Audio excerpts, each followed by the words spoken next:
What's good, me people? Amakuru meze gute? I hope ko mwese mumeze neza, murabizi ko murinze mwumva ngaha kuri microphone abari MCB Black turagwanta turakantre da MC.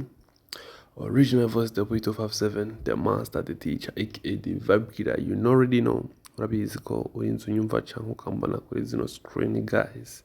Murabizi ko abari exclusive, murabizi ko abari bishashu, murabizi ko abari update news guys.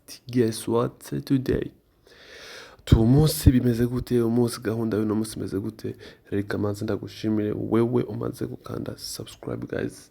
Ibyo muri ko murakora turi kubibona. Hari n'amazi imisi bambwira ati rekoda zawe ziba zimeze ukuntu nkaho zisounding ukuntu, ariko I'm very sorry, ndakeka iri mu mavideo yanje yanyuma muri kumva itasoundinga neza kubera ko ivyuma tuba dukoresha ntabwo byari bimeze neza, ariko as soon as possible murumva impinduka, turaje tukore n'amavideo menshi meza kandi avuguruye guys. So rero tera friend nimutarakanda subscribe ubikore, hama tubandanye tubana umunsi ku wundi uri mu muryango kugira ngo ikiganiro gishitse ko ubu wa mbere mu kubona notification hejuru muri telefone yawe canke nyabwonko, sinza urabira ibiganiro vyanje ati uyu munsi kimeze gute guys. Uyu munsi maze imisi mbona ku mbuga ngurukanabumenyi ibyayanzaye element yari mu gihugu ca Tanzania, element imeze uko ati guess what guys. Nabonye navuga yuko yamaze kubasinya muri Pluto Republic muri studio ya S2KIZZY baby, ariko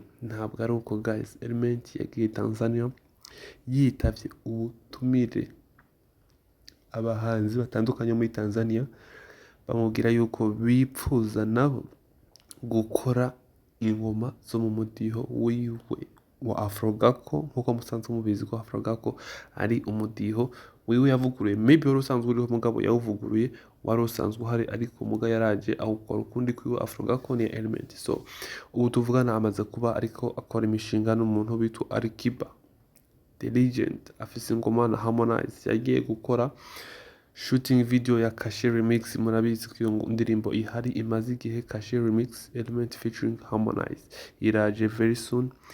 Abavuga yuko yagiye gusinya kwa S2KIZZY ntabwo ari vyo, ariko S2KIZZY bafise projet bariko barakorana mu gihe baramaze imisi bavuga na element umutipe ngo ipiano atarikora neza. Mukaba muzi ko S2KIZZY ni umwe mu bayinyanyuzi guys, bari international, bakoze benga international hit, ndakubwira ko masava n'izindi zose zamenyekanye. So rero ari muri Tanzania, ari mu rugendo shure, ari gukora ingoma zitandukanye muri Afrogako ya Alikiba ya Harmonize.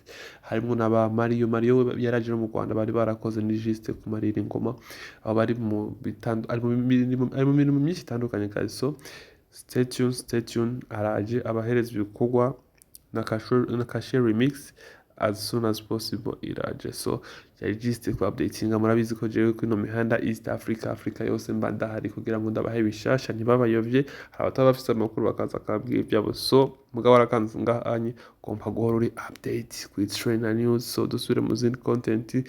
See you next time. Make sure you subscribe. Let's go.